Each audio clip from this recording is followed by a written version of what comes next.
আমাদের সরকার গভীর তেল সংকটকে নিয়ন্ত্রিত করেছে। ইনশাল্লাহ মানুষের এখন আর অভিযোগ নেই। এমার্জেন্সি বাহিনী যারা আছে, পুলিশ হোক, অ্যাম্বুলেন্স হোক, ফায়ার ব্রিগেড, এই জাতীয় যারা আছে, তাদের উপর থেকে এই যে এম্বার্গোটা ছিল এটা সরিয়ে নেওয়া হয়েছে। এটা আরো 2 দিন আগে এই সিদ্ধান্তটি আমরা গ্রহণ করেছি। 2 দিন আগে এটি ক্লিয়ার করে দেওয়া হয়েছে। মাননীয় সদস্য মনিরুল হক চৌধুরী, কি ব্যাপারে? এটা কি পয়েন্ট অফ অর্ডার নাকি? আর্টিকেল 36 আমি দাঁড়িয়েছি জনগণের চলাফেরার প্রশ্নে, যে মৌলিক কত বিধি মাননীয় সদস্য? আর্টিকেল 36 সংবিধানের 36।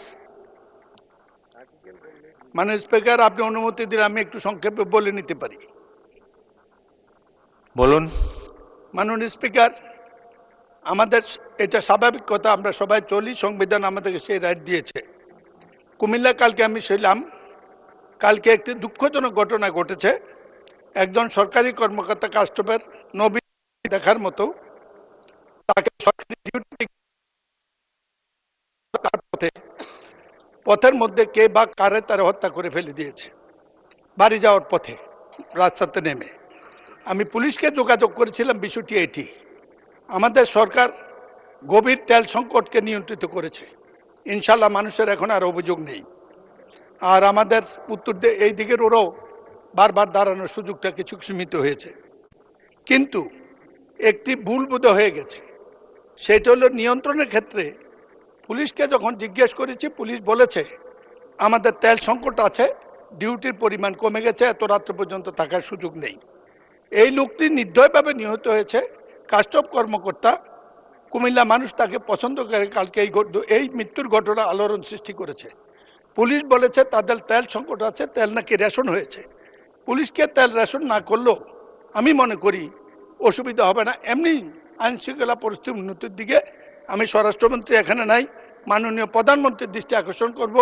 এই ব্যাপারটি পুলিশের তেল রেশন, আইনশৃঙ্খলা বাহিনীর তেল রেশন অবিলম্বে প্রত্যাহার করা হোক, নাইলে আইনশৃঙ্খলা সংকট সৃষ্টি হবে। এতে আমাদের জনগণের নির্বিঘ্নে চলাচলের সমস্যার সৃষ্টি হয়। ধন্যবাদ মাননীয় স্পিকার। মাননীয় সদস্য,